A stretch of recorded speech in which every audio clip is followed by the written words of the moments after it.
నమస్తే, welcome to Sakshi TV. This is Shahida. ఏపీలో assembly budget సమావేశాలు ఈ రోజు ప్రారంభమయ్యాయి.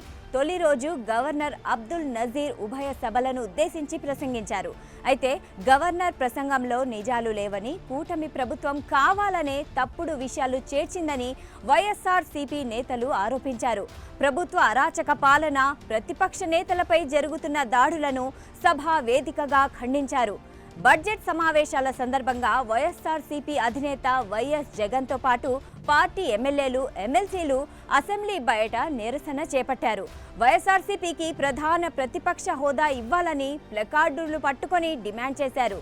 ప్రజల తరఫున ప్రశ్నించకుండా అడ్డుకోవడానికే ప్రతిపక్ష హోదా ఇవ్వడం లేదని ఆరోపించారు. రాష్ట్రంలో జరుగుతున్న అన్యాయాలపై గళం వినిపిస్తామని స్పష్టం చేశారు. వాళ్ళు ఈ 19 నెలల పరిపాలన చూస్తే పూర్తిగా పరిపాలనలో వైఫల్యం చెందిన పరిస్థితి క్లియర్ గా కనిపిస్తూ ఉంది. అందువల్లనే మేము ప్రతిపక్ష హోదా అడుగుతున్నా కూడా మా పార్టీకి ఇవ్వట్లేదు. జగన్మోహన్ రెడ్డి గారు ప్రశ్నిస్తారు అని అసెంబ్లీలో ప్రతిపక్ష హోదా ఇవ్వని పరిస్థితి మనం చూస్తూ ఉన్నాము. దాన్ని మేము కావాలని డిమాండ్ చేయబోతూ ఉన్నాము కూడా.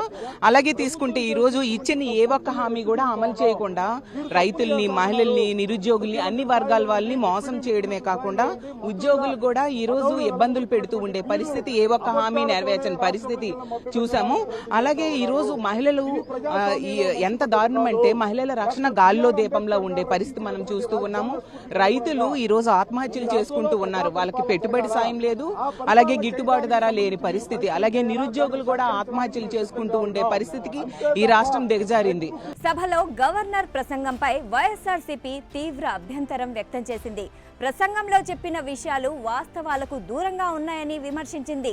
రాజ్యాంగబద్ధమైన పదవిలో ఉన్న గవర్నర్తో అబద్ధాలు చెప్పించడం సరికాదని పేర్కొంది. రాష్ట్రంలో శాంతి భద్రతలు క్షీణించాయని, తిరుమల లడ్డు అంశంపై తప్పుడు ప్రచారం జరుగుతోందని, మెడికల్ కాలేజీల ప్రైవేటీకరణను నిలిపివేయాలని డిమాండ్ చేశారు. తన ప్రసంగంలో చదువుతున్నది వాస్తవమా కాదా అని కూడా గవర్నర్ చూడడం లేదు. 3.2 లక్షల కోట్లు అప్పులు చేసి ఎవరికిచ్చారు అని ప్రశ్నించారు. గవర్నర్ ప్రసంగాన్ని అడ్డుకునే ప్రయత్నం కూడా చేశారు. రాష్ట్రంలో సంక్షేమం, అభివృద్ధి కనిపించడం లేదని, మహిళా సాధికారత తగ్గిందని, రైతులకు గిట్టుబాటు ధర లేదని వైఎస్ఆర్సీపీ నేతలు ఆరోపించారు.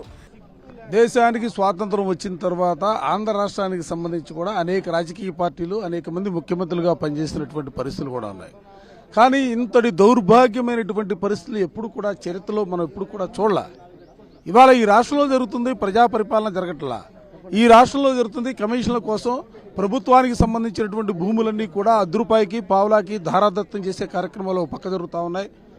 మరో పక్క పీపీపీ పద్ధతుల్లో ప్రజలకు కావాల్సినటువంటి వైద్యానికి కావాల్సినటువంటి మెడికల్ కాలేజీలు, హాస్పిటల్ని అమ్ముతూ ఉన్నారు. ఈ రాష్ట్రంలో విద్యార్థులకు సంబంధించి కానీ, యువతకు సంబంధించి కానీ, మహిళలకు సంబంధించి కానీ, సమాజంలో ఉన్నటువంటి ఏ వర్గానికి సంబంధించి అయినా కూడా ఆ వర్గానికి సంబంధించినటువంటి ప్రజలకు మంచి చేయాలనే భావన ఎక్కడా కూడా కనిపిస్తున్నటువంటి పరిస్థితి లేదు. ఫీజు రియంబర్స్మెంట్ లేక విద్యార్థులు ఇబ్బందులు పడుతున్నారని అన్నారు. ఉద్యోగులపై ఒత్తిడి పెరిగిందని, బకాయిలు చెల్లించడం లేదని, వాలంటీర్లకు ఇచ్చిన హామీలు నిలబెట్టుకోలేదని విమర్శించారు. నిరుద్యోగ భృతి, ఉద్యోగాల విషయంలో యువతను మోసం చేశారని ఆరోపించారు. ఈ అంశాలన్నీ గవర్నర్ ప్రసంగంలో ఎందుకు ప్రస్తావించలేదని ప్రశ్నిస్తూ చివరికి సభను వాకౌట్ చేసి బయటకు వెళ్లిపోయారు.